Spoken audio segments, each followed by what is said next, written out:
Graça e paz da parte do Senhor Jesus, meu irmão e minha irmã.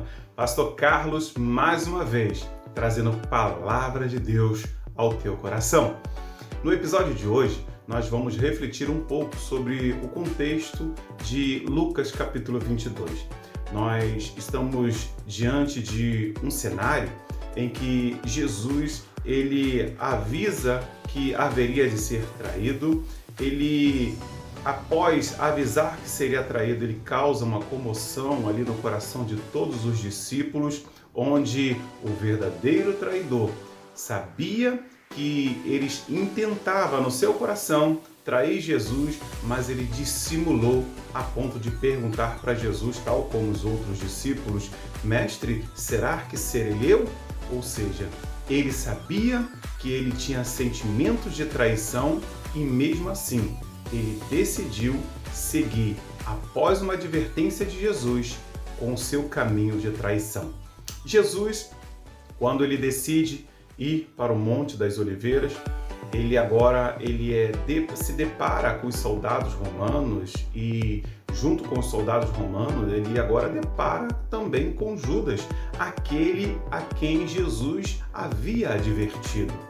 E Judas, ele agora diz para os soldados: aquele a quem eu beijar, esse será o sinal de quem haverá de ser entregue em vossas mãos, que seria Jesus, o Salvador da humanidade.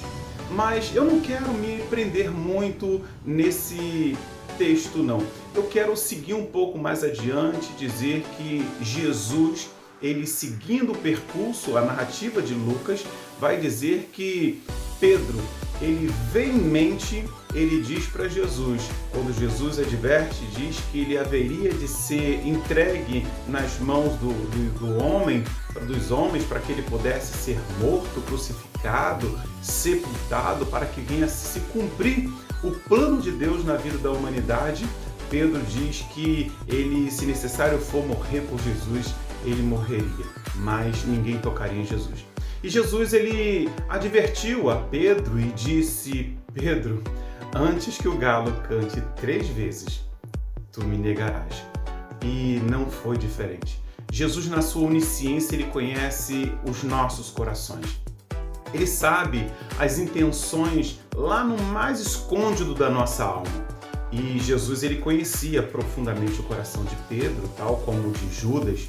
E quando Pedro, ele se deixou levar pela vaidade, pela prepotência ou pela força, pelo entusiasmo de poder defender Jesus, ele infelizmente tropeçou nas suas emoções.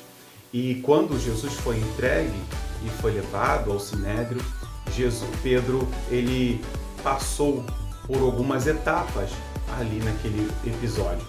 Pedro, ele negou para a criada, ele negou para todos que estavam ali durante 3 vezes.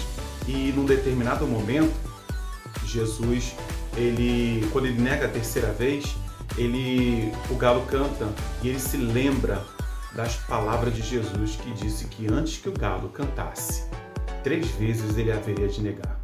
E é justamente nesse momento que nós aprendemos que o Espírito de Deus, ele traz a cada um de nós, ainda que nós venhamos falhar, errar, o sentimento de arrependimento.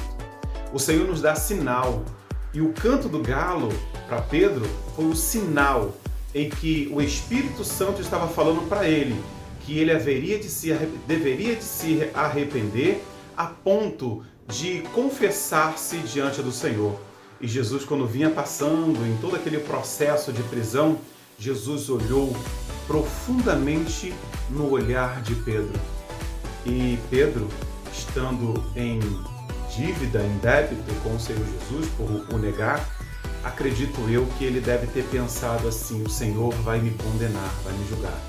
Mas Jesus, ele olhou no olhar de Pedro, a ponto de comunicar com seu olhar: independente da sua falha, Pedro, eu te amo e acredito em você.